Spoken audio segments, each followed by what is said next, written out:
Depression isn't just feeling sad. It's not those moments when you're down because something bad happened. No, depression is something far more profound. It's like being trapped in a room where all the colors have faded to gray, where even the things that once brought you joy feel empty and meaningless. But here's what no one tells you about depression. It's not just a chemical imbalance in your brain, it's a crisis of meaning itself. Most doctors will hand you pills. Most therapists will teach you coping strategies. And while these tools can be helpful, they're missing something crucial that Kierkegaard discovered nearly 200 years ago. They're treating the symptoms while ignoring the real disease. Think about it. We're living in an age with more antidepressants, more therapists, and more mental health awareness than ever before.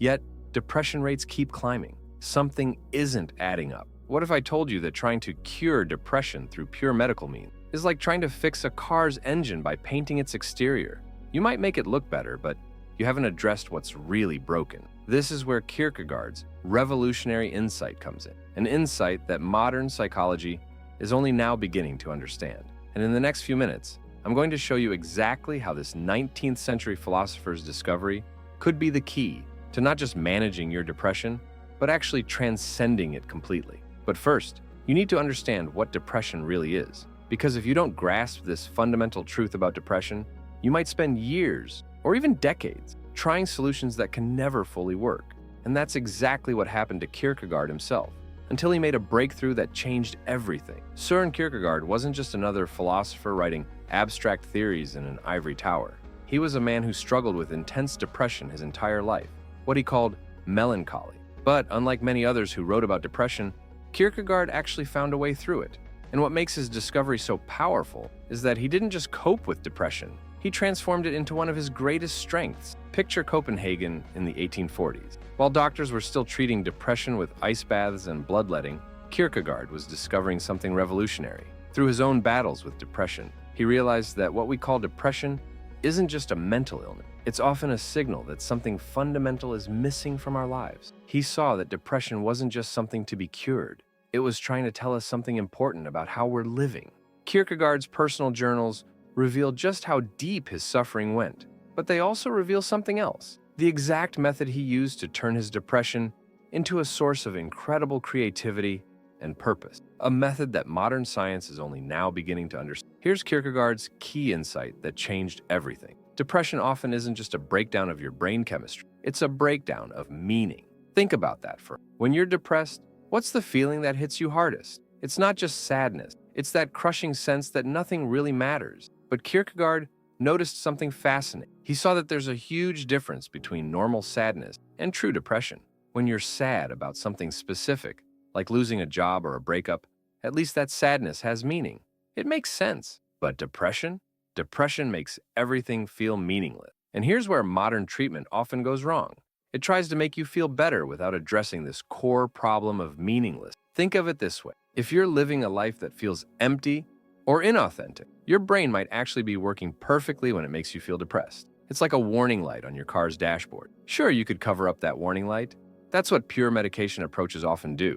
But Kierkegaard would say that's missing the point entirely. This is why so many people can be successful, wealthy, and surrounded by friends, and still be depressed, because none of those external things automatically create meaning. In fact, Kierkegaard found that chasing these external solutions often makes depression worse. It's like trying to satisfy your hunger by looking at pictures of food. The real solution, he discovered, lies in something completely different, something most modern approaches to depression never even consider. Let's look at why most modern solutions to depression fall short. Take medication. Yes, antidepressants can help lift the heavy fog of depression, and for many people, they're an important tool. But Kierkegaard would point out something crucial. Changing your brain chemistry doesn't automatically make your life mean. It's like giving someone a pair of glasses. What they really need is a map. Then there's cognitive therapy, which teaches you to challenge negative thoughts. Again, useful, but it's missing something vital. Because sometimes those negative thoughts aren't wrong.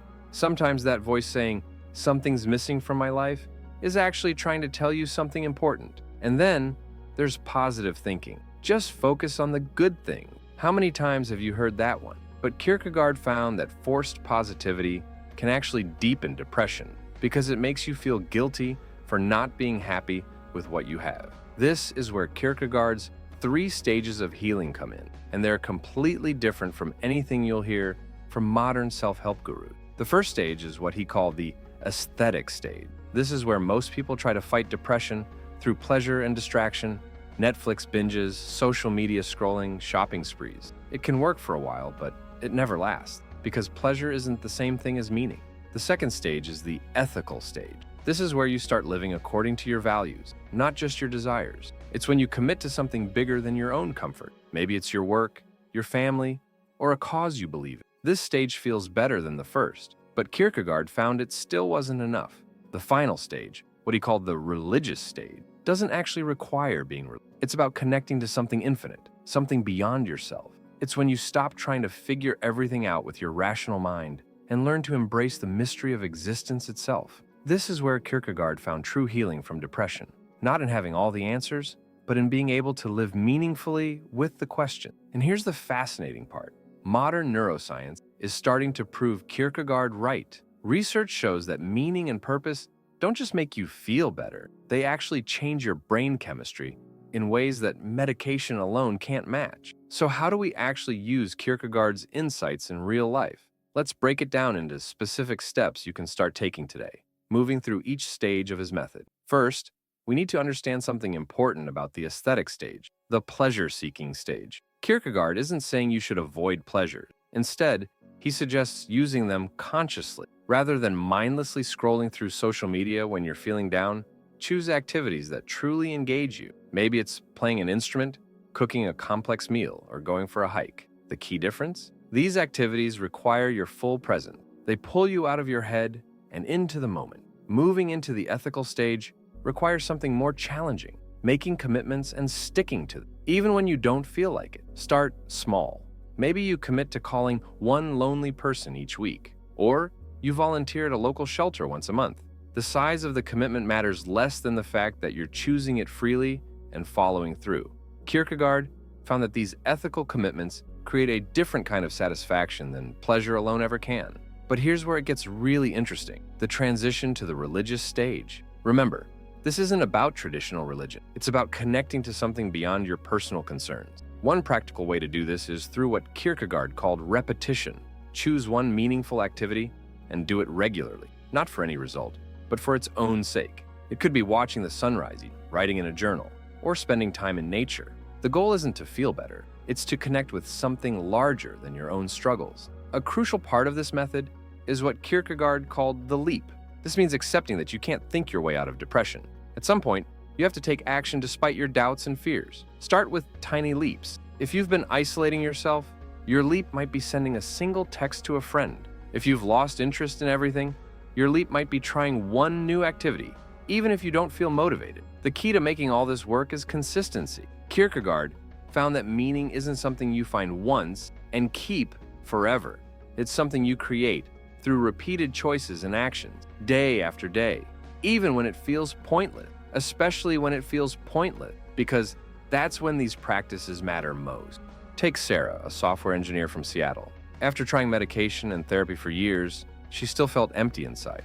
Using Kierkegaard's method, she started with simple aesthetic experiences, learning to paint, not to become an artist, but to fully engage with colors and texture. Gradually, she moved to teaching art to kids in her community, her ethical stage. Now, she describes her depression not as cured, but transformed into a deeper understanding of life. Recent studies from the University of Pennsylvania back this up.